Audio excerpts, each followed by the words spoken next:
Wait, you gonna have music on?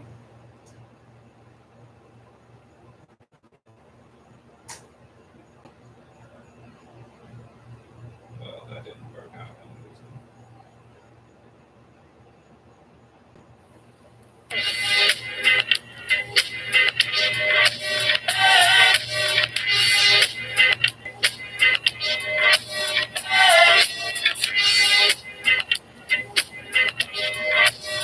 Welcome to an episode of the Boyd Sunday Sessions. It's the first Sunday session, coming in sort of late, barely still Sunday. But I'm here with producer TJ, and again, I want to welcome you to pretty much one of the inaugural episodes of the Boyd. Some of you guys might remember a time a while back where building motorcycles and my business doing that. And things sort of got topsy-turvy, and anyway, we launched the Boyd. Let me check something out here. We got the music still on? All right, so we've been having a few teething issues here and there with the Boyd, but we're gonna get this all worked out. This is just something where I really wanted to get something launched and at least record an episode. Like I said, this is a Sunday session. Maybe this will be something that recurs. We'll see. Right now, Wednesday nights is the plan to have a live show for the Boyd. Really, the Boyd is crafted as is to be a conversation about things that we're prohibited from talking about, right? So whatever it is that you want to talk about, really. But a lot of the things that we're probably going to talk about are current events, or I don't know. Actually, it's really up to you guys. So if you are watching, leave a comment. And if something sort of sparks a thought in your mind, put the comment down and I'll address it on the next show. If you're watching, I'll be able to address it live, which would be even more fun. Again, it's really to have a conversation, and part of it's sort of therapy for me, because there was a period of time where I was really getting embroiled in like different Facebook discussions and things like that. And some of you guys know about that period, and because you follow me on Facebook, at least I'm hoping some of my friends are watching some of these episodes. But one of the things that I've noticed was I was really getting almost addicted, to the point where I was obsessed. Like it would start getting into my mind. Like something I would see, it would be something where I would be sort of obsessed with it, because it would make me think about something, and maybe that's what they were, what some of the things on social media are supposed to do. And some of you guys might have heard about people getting actually addicted to social media and things like that. I think that's a real thing. If gambling addiction's real, social media addiction is real. Because it's like this. I don't know. I don't feel like I have gambling addiction, because I don't like gambling. So that's probably a good indicator. But I can sort of understand, like when you're playing slot machines or something, you get on a roll, especially if you win something, and of course, the nature of the house is going to make it so that you win every once in a while, so it entices you to keep playing. And a lot of, if you do any research on any of these things, you'll find that a lot of what goes into crafting how these machines work play off of your own impulses and this addictive nature. And anyway, social media uses the same techniques, and that's one of the things that I want to talk about on the show, is not only the symptom of the social media addiction that can happen as a result of you know, a lot of novel things sort of coming down the pipeline. So you always have that refresh and something new. Your friends are always posting something new. You're keeping up to date with something. You're getting news or entertainment or whatever it is. And I think more and more people are coming to understand this, what's happening. And we see it a lot with younger people. And you see it all the time, like at restaurants and anywhere where kids are just completely engulfed in some type of electronics, or we as adults or young adults and everywhere, all walks of life, are stuck checking social media. And that's, I feel like, a symptom of something even bigger. And that bigger thing is the advancements that humanity has made in any discipline that you can think of. So as a result, social media doesn't just connect people. It takes advantage of your natural instincts to explore and all of those things. And you can find research that's been done on it, and there's different things. Maybe I can link some of those in the description. But I just want to talk broadly about what it is that you know, broadly about that concept, not whether it's happening or not. I mean, I'm positive it's happening, and I urge you to do some research on it. And if you know something about it, put it in the comments. Again, this is supposed to be a forum for people to share information. I think we live in a world of contradictions, and in a way, this podcast and this forum is a way to navigate some of those contradictions and decide sort of what it is that we want to be as a society. One question I think that's been floating around in my head that I would love to get your answers to, but in a way, I don't really want your answers as much as I want you to think about it.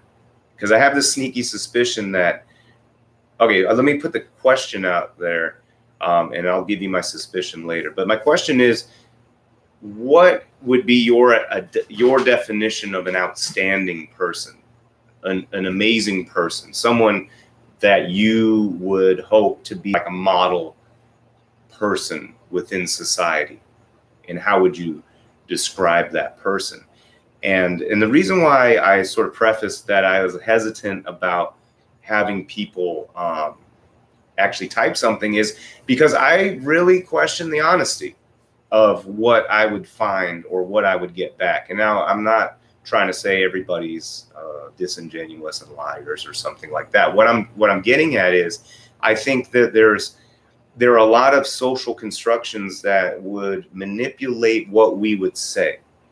Like one of I mean, I'm just trying to just pull some things randomly, like what would our friends think? Or if my boss saw this, what would impress them? Or what sounds smart? Or I don't know.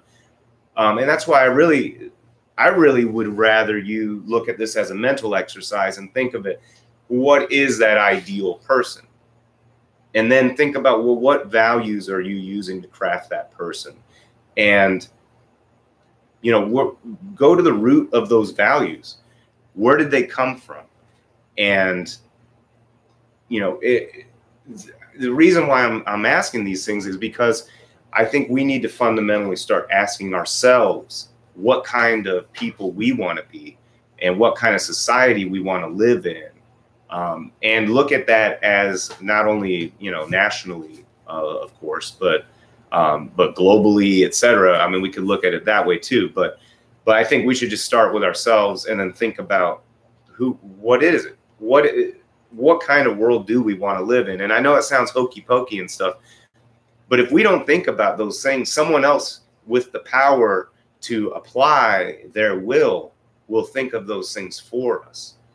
And that loops me back to the levels of sophistication that we've attained in all of our different disciplines. So just as the same tricks and the same methods that are used to manipulate you into spending more money at the gambling, at the casino, right, in gambling, are the same techniques they could use in social media to keep you addicted and keep you looking at that screen more. And you might say, well, what difference does it make? Well, you know what difference it makes. When you're looking at that screen, what are you, right? Your gaze, your attention is commodified. We live in a society where every single thing is commodity. Even me talking to you is eventually, to some degree, by YouTube or by me, I have an incentive to try to commodify this communication to people, just trying to talk to people, right? We think about all this technology as this means to communicate, and then we, of course, have to find a way to bring the profit motive into view, right? And some people might say, well, what's wrong with that? You know, you need profit in order to motivate some things, and I think that's true to some extent. I think there's some things that work within a contradiction if you look at profit as a motive. Feeding the homeless is not necessarily a profitable thing. And what we found is I think we've lost trust, and correct me if I'm wrong, put it down in the comments, please. I think we've lost trust in even charity, right? And I'll bring it back to, I mean, I guess you could just broadly lay it down on the altar of capitalism, right? Because at the end of the day, what's the purpose of charity if not to make a quick buck? Because we've seen that over and over again, right? We always see these warnings not to go with certain charities because we know that in the end, we're going to, that a big chunk of what we've put out is not going to be applied. So it looks like Tommy is with us. Tommy, what do you think about what I'm talking about? Am I going nuts?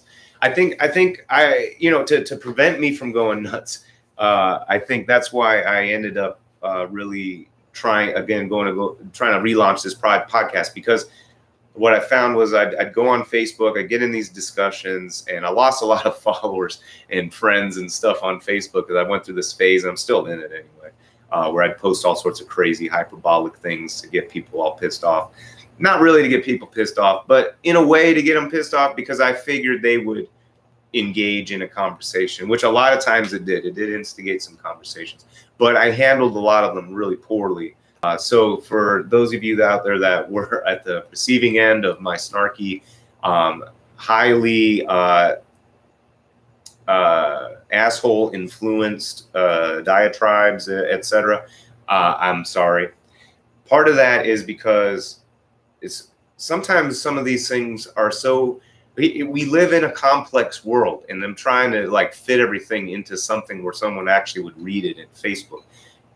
It just doesn't work, and that's the problem. We live in the prophetic future of idiocracy, where we can't speak in more than 10-second clips, otherwise we don't understand, and we refuse to understand what's happening. And that's where I think we run into a lot of problems. It's a situation where we really have to think about how we know what we know. And now some people will accuse me of sounding a little bit paranoid, but really think about this. So going back to the profit motive, some folks would say, well, James, why should you have this right to broadcast your point of view on some, platform if no one's going to make money off of it? And I say, okay, well, fine. I mean, I could come up with a reason, I think socially, that as a society, we should invest in some kind of infrastructure, just like we did with the telephone system, in which we have a utility that we can communicate with each other around the world, that it's not necessarily, I don't know that it necessarily has to be private, and that it necessarily has to, in the same way that it is now, and that it necessarily has to have a profit motive. Because think about the news. Do you think the news wants to give you the truth? Why would they give you the truth? How hard is it to find the truth? You can't handle the truth. Yeah, exactly. People can't handle the truth. Now I disagree with that. I think we could handle the truth. We would be disgusted, I bet, at the truth. And we might not even accept what is really happening. It's like the Matrix, happening. Like, you can't accept the reality of the craziness, and some people would rather just jump back in it. Yeah. And I hear that a lot. I hear people, I've had multiple occasions. In fact, an old friend reached out today saying they noticed I had a lot of negative stuff on my Facebook, and how do I keep sane with all this negative stuff? And I see a lot of negative stuff. Now, I do post some positive things, if there's like a puppy video or something, I might post that, or something cool, especially animal stuff. I love stuff, or science stuff.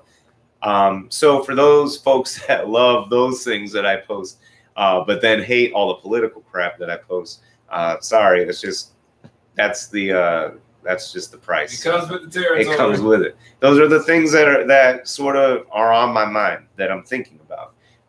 No filter here. Yeah, and that's sort of it. Now, I think that this would be a better forum for me to engage with folks than Facebook, because I get frustrated typing in on my phone.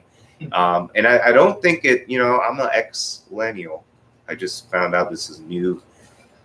I guess it's sort of new. What do you call it? Generation category. And where it's not millennials, not quite Gen X, which is already like the smallest. Pardon me. The smallest generation out there already, and then they went and split it up because of technology. This and I was born in '78, and so I understand what they're talking about. The millennial generation, from what I understand, and it seems like people are always redefining this stuff, is somewhat defined with by the technology that was around as they were coming of age. I remember in high school, web crawler and things like that. So people my age remember those things, and some folks that were maybe 10 years older than me that I think would still, like 68, I think, falls somewhere in Gen X somewhere, or the tail end of baby boomer. I don't really remember. But supposedly they didn't necessarily experience technology in the same way and had to go learn it in a different way. They didn't grow up with it as much. I remember my dad was into computers and stuff, and he went down the Atari route with, I guess it would be considered PC. It was back in the late 80s, I'm guessing. And I remember it was Atari ST, and it looked just like an IBM. From the outside, it looked like it, and it had something that looks just like early Windows, but then it went away, and then IBM and Mac, and then all that other stuff kept going. Anyway, I'm on a tangent now. What was my point? Anyway. Welcome to the void. Yeah. Going back, at the end of the day, the profit motive sullied the news, right? Because the truth is hard to find. If you really wanted to, think about this. How do you know what you know, right? You know it through the media, through books that you've read, through your family, through whatever, people you trust. Wikipedia. The internet, you read stuff. How do you know if it's real, right? I mean, there's only, you can only validate so many things yourself, right? So there has to be a level of trust. But at the same time, remember, we've advanced as a civilization to levels of sophistication in any realm to a degree that almost any of us would be lost. So, I mean, you think about whatever simplest job there might be out there, there's a good chance that you could get in the weeds in that job. So those of you, it looks like it might be a couple folks watching on the Facebook Live.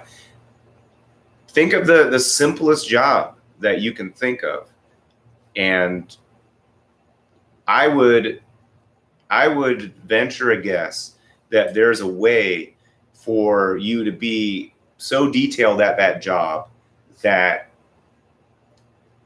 you could actually, there's a difference between failure and being able to do it. There's got to be something. Now, there are some jobs that are so simple. I guess there might be a couple jobs that are so simple that it's either you did it or you failed. And I mean, there's no real nuance. But I would say those are going to be a lot of those jobs have already been automated out, but I don't know, maybe there are some of those jobs like that where you just basically pull a lever or something and you can't mess it up, possibly. But going back to the sophistication, the amount of control and of the amount of control of the mechanisms by which you know and understand, and also the ways that you know and understand something. Like, for instance, if a certain philosophy sort of becomes a prevailing philosophy, then that starts to manipulate books and teachings going forward. Like, for instance, before Darwin, the idea, and I don't have all the details, and this is not a university lecture, so don't fault me on not knowing dates and whatever. But basically, before Darwin released his theory of evolution, the concept of social Darwinism, right, naturally, wasn't really in play. Like, it didn't really exist, supposedly, according to historians. They had other extremes, but this idea, this notion that we are not a societal being, that we are really a bunch of individual beings, all fighting for scarce resources. And if you can't survive, then, as Darwin would say, which he actually didn't, if you can't live within that structure, then you go by the wayside, and that's what happens. Thus in nature, thus in society. And before that, there was the thoughts of, community. There was an idea of, like, if you think of pioneer America, that we all worked together. The whole town would come together, and we would all be able to survive together as a community through the winter, through the summer, through whatever. And it wasn't really people trying to get over on each other. And if it was, those people became sort of ostracized, and that type of ethos was like, you didn't want that kind of person, right? You wanted people that would work communally together. Now, I didn't mean commune as in like a communism system or some communist system or something like that. Maybe, I don't know. Actually, back then, really, what monetary system were they using? If you're a pioneer, and you're one of the settlers, I guess, and there's really, what's the use of money if there's not really a monetary system going on, right? Your prime motive is to survive, right? And in fact, A lot of, I mean, we hear about wampum and whatever, and in these, from what I understand, are very simplistic ideas of Native American potential monetary system. But really, from the from some newfound things, and from just going back in history, and if you are reading, or reading some of the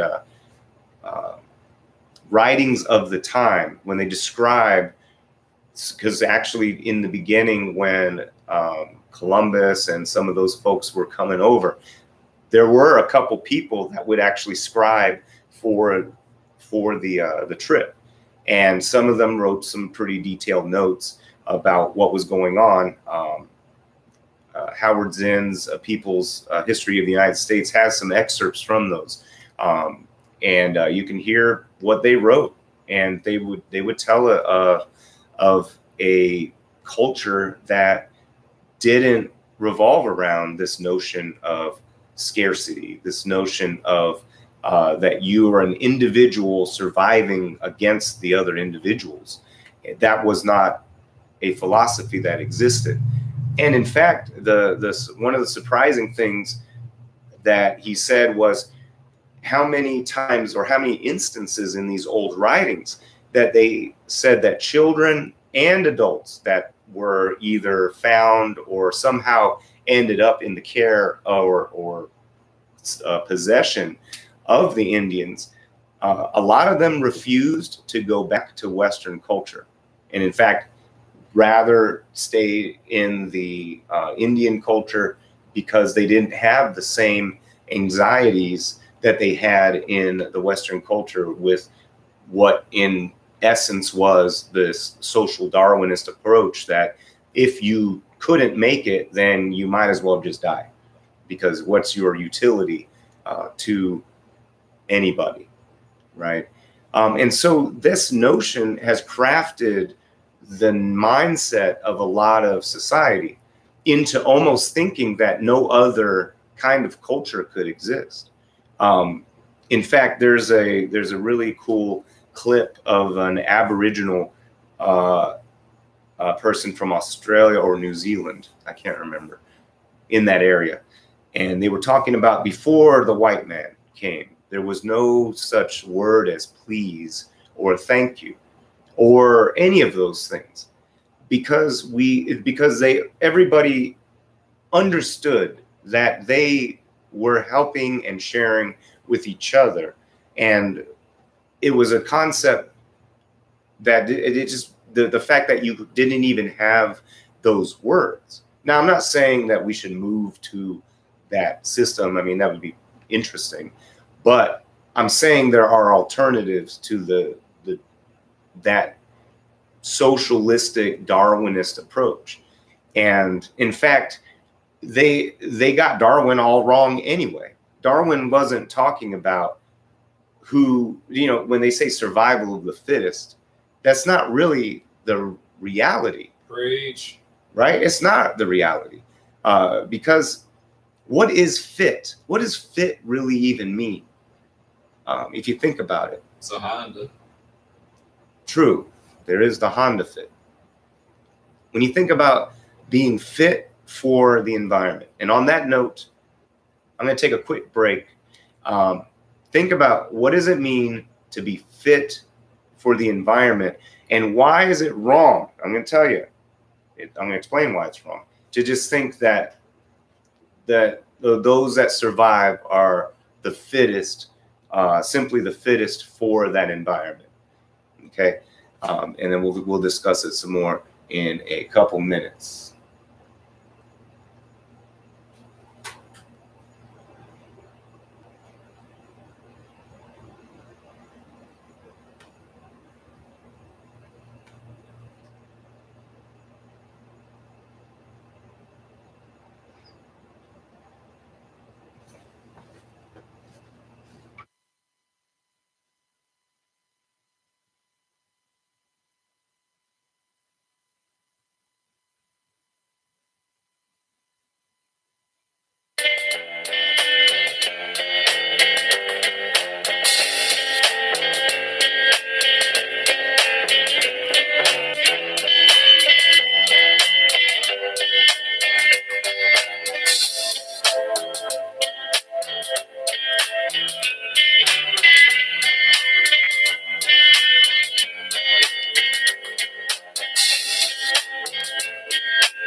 You're so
That's right. A lot of women today, they don't appreciate heft.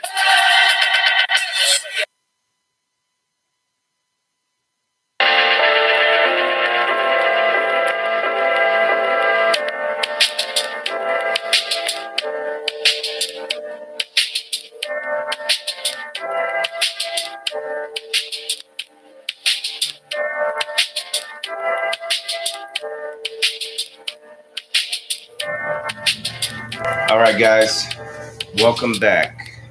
Welcome back, and thank you again for joining us on The Void. Again, relaunching this podcast just to get a conversation going. So please join us, or at least participate by putting down a comment or something like that. So before the break, I asked people to think about what it meant to be to the environment. And that in of itself becomes sort of a questionable. And one of the examples that really stick out in my mind is the peacock. Think about the peacock. Can you really say, let's say if you lived in a dark, dense jungle in India where tigers, and there used to be lions back before humans killed them all, and other carnivores that would be able to eat something small, a little bit larger than a chicken, but smaller than a turkey. So we're not talking about emu-sized animal. We're talking about, a peacock. You guys seen peacocks before, right? Think about, you got this dense foliage everywhere. You've got all these nooks and crannies for these things to be for everything to be hiding, the tigers and whatever to be hiding. And think about a male peacock. It's got this huge train of feathers, right? And in essence, in order to fuck, it has to do some crazy shit. That peahen mind has forced over time the peacock to move out of, think about what would be a fit animal. If you're a bird and you live in the jungle, how would you be fit to live in the jungle, right? You'd probably, if you've got some ideas, throw your comments down. I would assume you would be camouflaged, right? If you're in the jungle, you probably want to look like the jungle so you don't get eaten, right? You probably want to be quiet, right? And you probably want to be as inconspicuous as possible, I would imagine, right? And if you look at the peahen, that she fits that description pretty much. So brownish color, fits in with the leaf matter at the floor of the forest, doesn't make a lot of noise, is able to hide pretty easily. But look at the peacock, look at the male, right?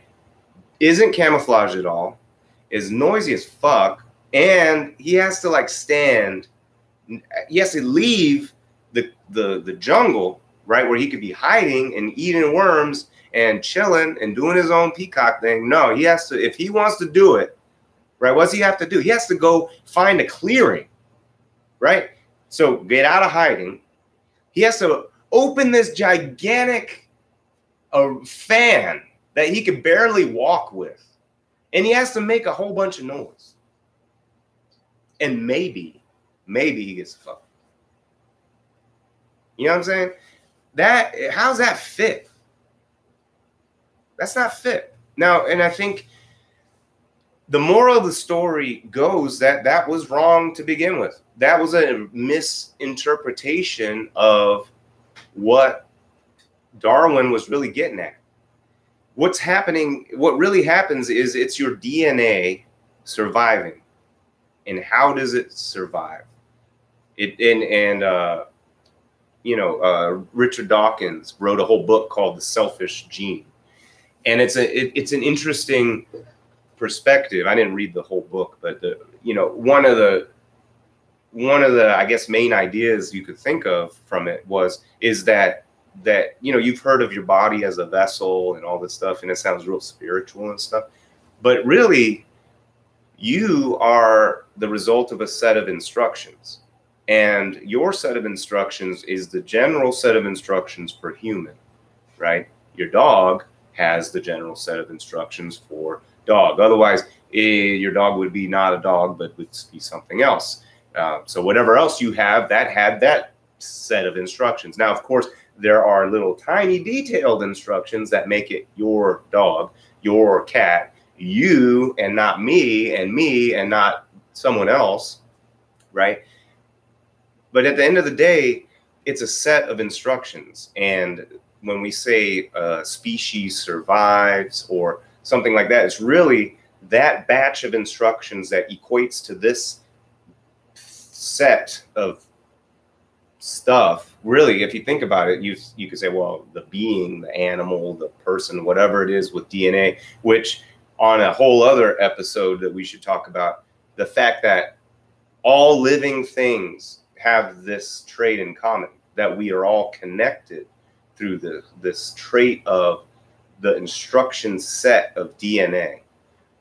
That's important, because think about life itself, what you are. If we think about all the way down, right? Let's think back to science class. What even are you?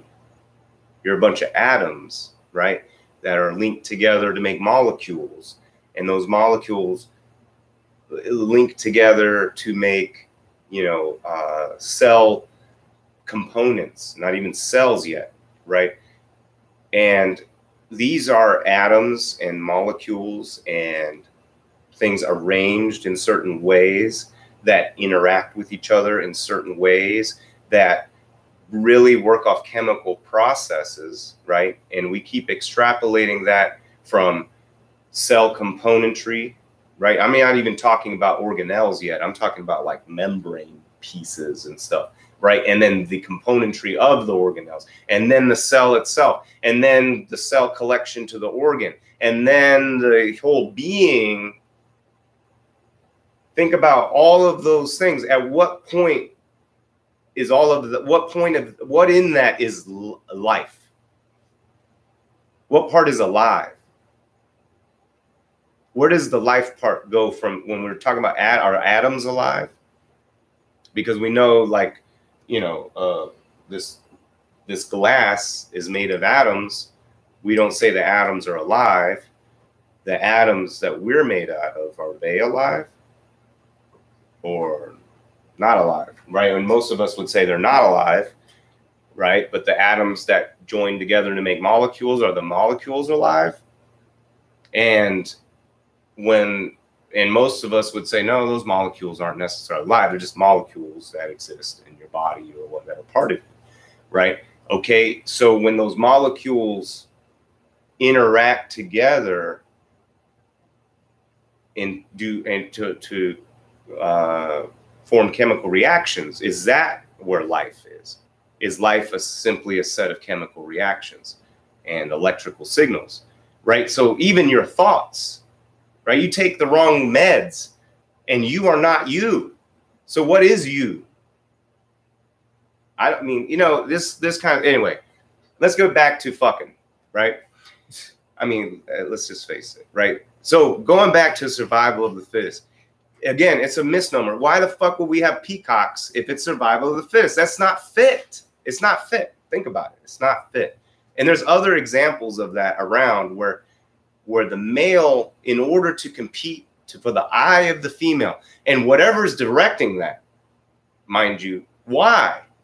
What is it about the peahen that makes it want the male peacock to do this big ass shit?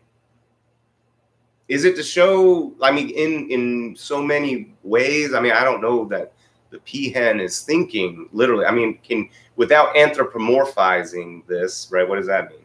Without putting your own human brain into the brain of a bird, right? Why would that be the pressure that the males are under, right? And you didn't even expect this bomb. How does that relate to current society? Think about that. Oh, did he just drop a mic? Well, I'll just whet your appetite. I mean, I got some ideas that are crazy, and it'll piss a lot of people off. I'll tell you what, Jordan Peterson is going to cry get him. when I drop some of these truths. Oh, the truth bomb. Because let's face what's going on here. Humans, I believe humans are by nature cooperative beings that work together. Okay, we as human, we all know that the human form as it stands now, and even millennia past, okay, the Homo sapien by itself is pretty lame, right? We don't run very fast compared to other animals, right?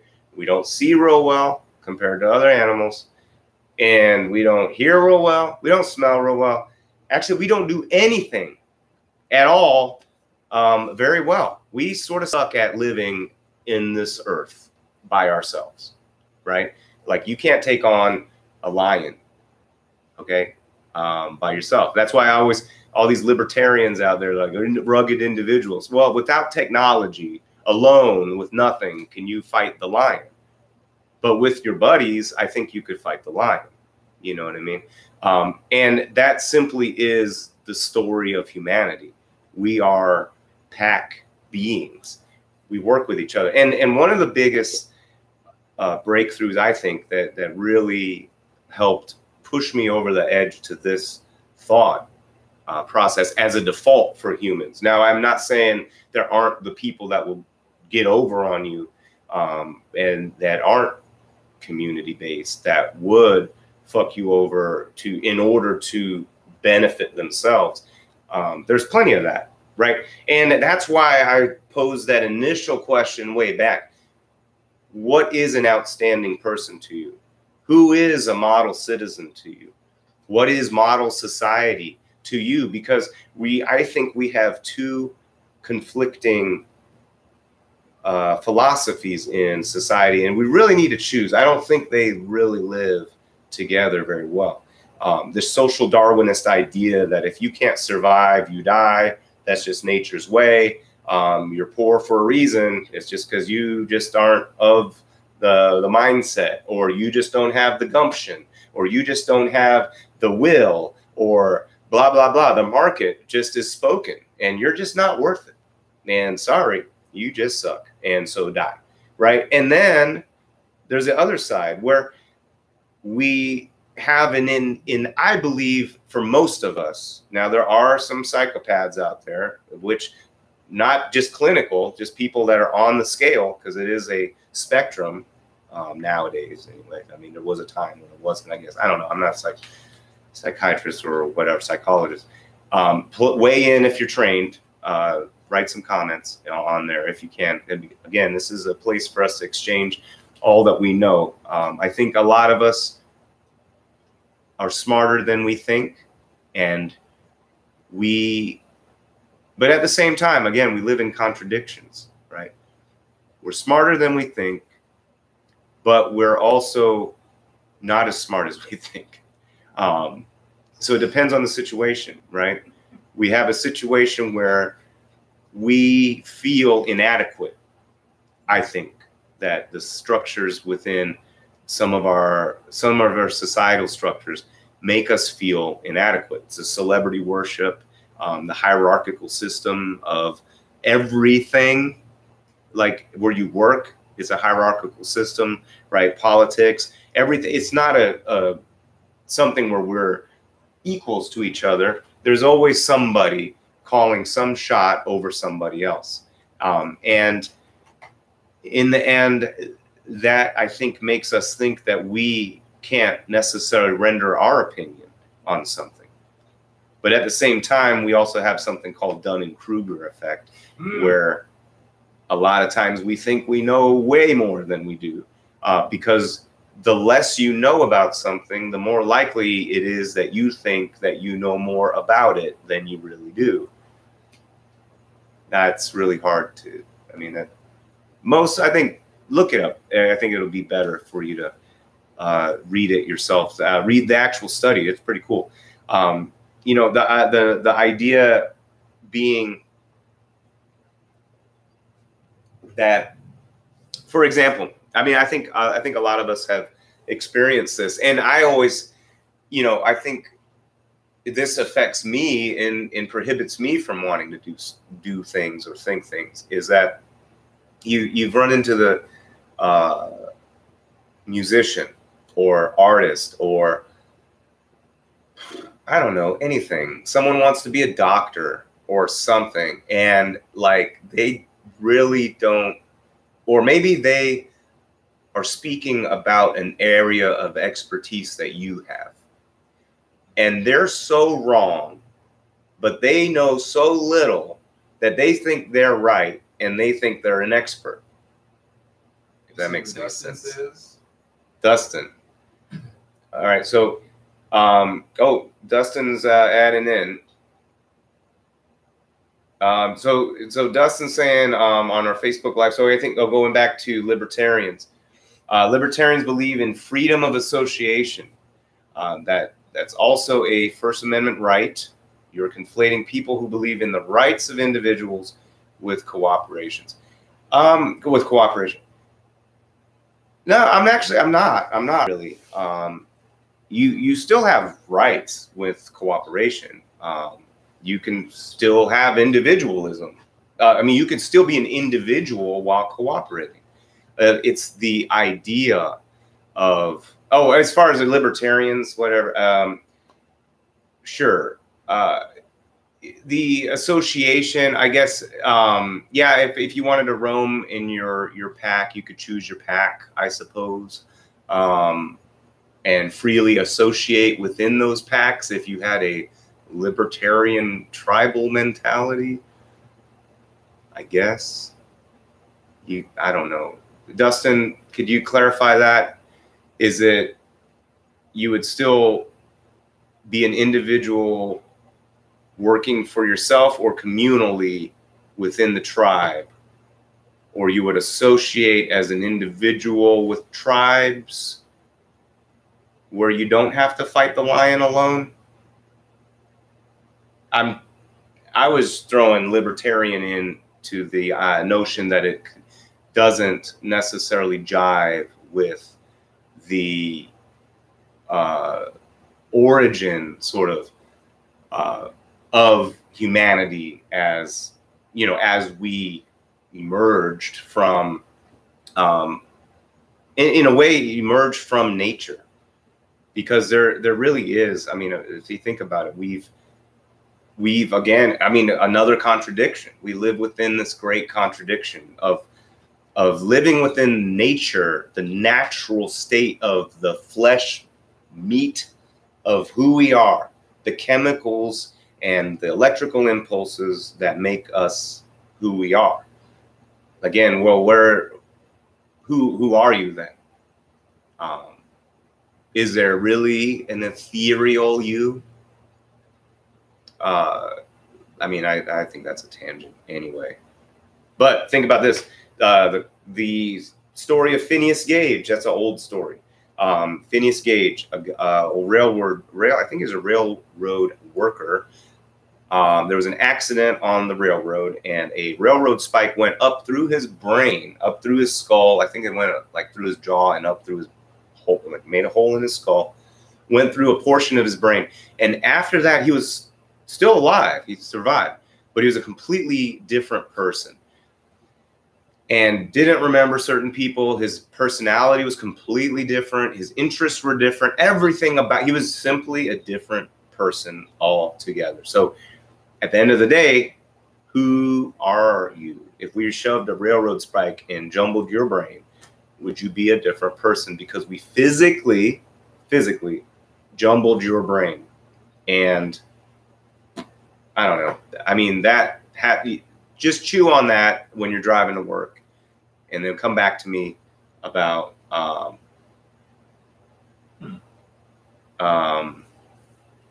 what's it called? I can't remember what I was saying. Anyway, going back to the fittest. So that idea about the fittest is already wrong, and it's really about who gets to hump the most and whose babies make it, and and of those babies, who humps the most. So in the peacock sense, the ones that impress the most females by doing these outlandish things that the females want, they get to hump the most, right? Pardon me. Which is different, though, than, let's say, the lion. Look at the lion. Unfortunately, Dustin wasn't able to clarify too much. Excuse me. Too much. But I'm sure I was just really poking fun at libertarian. Honestly, we're going to have an episode of how the libertarian idea is just as idealistic as the communist idea. The idea that you, like, for instance, for communists out there, who, anybody that's thinking, oh, Stalin, Mao, all that, if you read, right, the Communist Manifesto, Marx, go read it. I dare you, read it. Actually read it. How do you have a stateless, classless society when you have a dictatorial, authoritarian, crazy state? To me, that means you didn't actually achieve communism. But of course, Jordan Peterson, probably Dustin too, coming for you, Jordan, would say, well, that's the most arrogant thing you could ever possibly say. If you were Stalin or Mao, then you would have done better if it would have been your shoes. And like, yeah. And look up Jordan Peterson. It sort of sounds like that. Sounds like Kermit the Frog. Everybody knows that he sounds like that. Anyway, but yeah, that crap. The reason why it's not real, and I'm not saying we should do that we should move to communism. I'm not saying that. I'm just pointing out how silly the people that try to claim that those guys were communists. That doesn't jive with Marx's, at least not Marxist communists. I mean, I don't know what kind of communist. It's a different authoritarian communist. Don't jive with Marx. Anyway, whatever. Don't jive with Marx at the end of the day. Damn it. Now what? Anyway, yeah. Imagine classless, stateless. We don't need a government because we all just simply, I guess, just share with each other based on needs and based on those things. And especially right now, that thought of that even being a reality is, I think, so foreign. It would be such a foreign notion, I think, that it just is an idealistic utopia. And I contend that the libertarian fantasy is equally idealistic, utopian fantasy. Xanadu. But anyway, that's another topic. But I don't want this to go too much longer for the Sunday session. I mean, we're already dumping into Monday, and I do want to do a live show on Wednesday. So I would love for you, by the way, very unique people, because there are only a few of you in this entire earth. Think about how special you are, that you tuned in to the Sunday session live on the Void. Lucky, right? But hey, with your help, this will spread around, and we'll all start thinking about some of these things. But anyway, what was I leaving you with? Oh, the whole peacocks versus lions. Let's think about this. So we talked about peacocks not being fittest, and there's this sort of motivation for the, how do they get to continue the lineage? How does that selfish DNA instruction set, how does it push its vessel along to keep the species alive, and to hopefully, I guess, dominate to the best that it can, or proliferate? I don't know. I mean, what is it? Is that instruction, that notion to continue proliferating, is that also written into the DNA itself? I don't know. But let's look at, and this is where I'm gonna loop this back to a societal phenomenon that we can see right now here in a second. Okay, so talk about the peacocks. If we look at other animal groups, so I mentioned lions, right? If we look at how do they get to continue, right? How do they get to procreate? We know that the male lions fight each other, and then they take control of the whole harem, or the whole pride, basically. And it's a winner take all situation, right? And I would contend, I mean, there's a lot of situations like that. We see a lot of mammals that do that, right? So not only carnivores, of course, we see bighorn sheep, all manner of antlered animals, a lot of physical dominance equals procreation, whereas in insects, in birds, I'm trying to think if there are I'm trying to think what mammals might, because the mammals aren't really big display animals, really. I mean, mammals aren't really. Can you think of anything, producer TJ? A flashy mammal. If you think about it, put it in the comments. A flashy, some mammal that does not fight for dominance, that does a display only to attract the female. I don't know. Anyway, but this is why it's important, and this is why it goes back to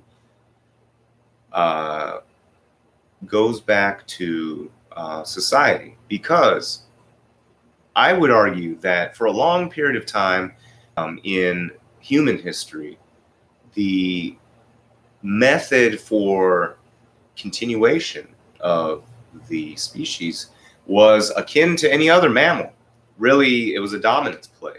The biggest, most rugged male takes over the tribe and gets all the females, or it just becomes, at some point, it was a physical dominance, and then became a power dominance, and probably to some degree now it still is in some ways, because people would say, and please women weigh in on this, there's a lot of psychoanalysis into what it is that motivates women to like men, you know, with certain men, in who they are.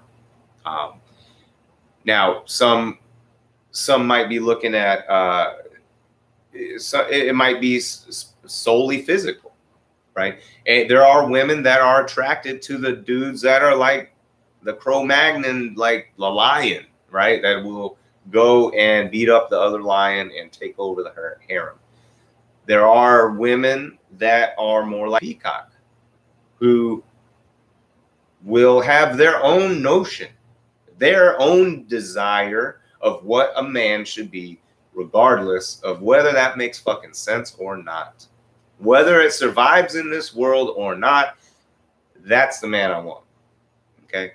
And I want to leave you with this, because I think this is where Jordan Peterson will crap his pants, because coming for you again, fool. I think it was 2010, I believe it was 2010, that the Dalai Lama said that the Western woman, or something about Western women, can change the world, or something to that effect. I don't remember the exact quote. Let's dedicate a whole episode just to that. I should have looked that up. Yeah, so we'll dedicate an episode. Yeah. And a lot of people just think about that one. A lot of people think it's the Western woman, like in a feminist notion that from this West, what's her name, from like some Daenerys Targaryen or whatever her name is, will come and free the kingdoms or something. And I don't think that's it. What? I think there's more. It has more to do with where we are evolutionarily than it does to do with the notion of necessarily that a special woman will necessarily come out and save the world. Now, maybe, hey, if you're doing it, hurry the fuck up. Diana Prince, where are you? Damn, right? I mean, okay, and so women, especially you young women, because it's your generation that's going to be on. I mean, I'm telling you, the other generation that done made the mess, they ain't doing shit to fix it. Okay? Shit. Nothing. So it's going to be on you. If you care about your kids, if you don't have kids, I don't have kids, I care about your kids or their future. I mean, I'm gonna be dead by the time they grow up. So why should I care, right? Because there's something bigger than me, right? And I hope that everybody feels that way. You know, I would rather plant a tree than just simply plant some corn, because I think it makes sense for our species, right? And maybe I'm thinking way too much into it, but I think we all need to think about it a little bit more. But anyway, I think there's a lot going on. Think about those things. About the peacock versus the lion, and how the Western woman can change the world. If the Dalai Lama is prophetic, and I believe he is, but that was a long time ago. 2010. Sheesh. In the last 8 years, how much has really changed? The whole world has gone to shit. A lot of things. Everything's Think about different, that. Pretty much. Yeah, a lot of stuff's different. Okay, a million things to talk about. I'm really glad that we have so much to talk about, but I'm going to be ending this Sunday session. And I want to thank you guys for joining. Please remember to put a comment down. The YouTube link is in. Oh, I don't think I put it in the. I'll put it in the description. It's in the previous video, and because I would check it on YouTube. Those of you that are on Facebook Live, there's no music and stuff. There's music. Got title track. I got all sorts of stuff. You can see Oh wait, no, we've got Infinity Screen. Shout out to the Infinity Screen on Facebook Live right now. And so YouTube, I don't think you would have the Infinity Screen on YouTube. It's not on YouTube. No Infinity Screen view on YouTube. So a little bit different view on YouTube. Eventually, I'm going to have edited archive versions of this. So you have to hear all the rambling part. You can just hear about how the peacocks fuck and that kind of thing. If you want to skip to that part. We know that's what y'all here for. For the peacocks. What else? I don't know. And yes, please spread the word about it. And in fact, get the smartest people you know. Get them involved. And it's not a challenge, because I'm not trying to say I'm smart. I'm trying to say get them involved because I want them to weigh in. Because why not have a place where we have like all the smartest people weighing in on stuff? And then if we have this smart guy that doesn't agree with this smart girl or whatever, vice versa, whoever, I don't care. And they can battle it out, and then we can figure it out. We can critique it maybe. Now, let's try to keep things civil. I know that word doesn't mean as much today as it did. I don't know when. I'm already shitty enough on my Facebook feed, so just be nice in the comments especially on YouTube. I mean, Facebook too. Everybody, just be nice. Just be nice. Be nice. So we're supposed to learn and grow and talk. And this is a whole way for me to not be so snarky and such an asshole. I'm really trying to change. I think together we can all change and be the change we want to see. And what else? Anyway, soon there'll be a Patreon and that kind of thing. You'll see it, and hopefully, if you can support it, I would love to do this. I would love to do a morning show, so you can listen live on your way to work and call in, and I don't know, say what's on your mind on the morning drive, because I know in the capitalist structure that we're working within, you have to spend a lot of time, most of you, some of you don't, if you have a work from home job, spend a lot of time away from your families, commuting, which is wasted time. Mm-hmm. And for some reason, we refuse to invest in public transit infrastructure here that actually would work for the people. Whatever, we don't care. Anyway, be sure to join us Wednesday, 10 p.m. It'll be another live show. And every once in a while, I'll drop another session. But until next time, I bid you all farewell. Thank you for joining the board. Adieu, good people. Say a mom, that's less than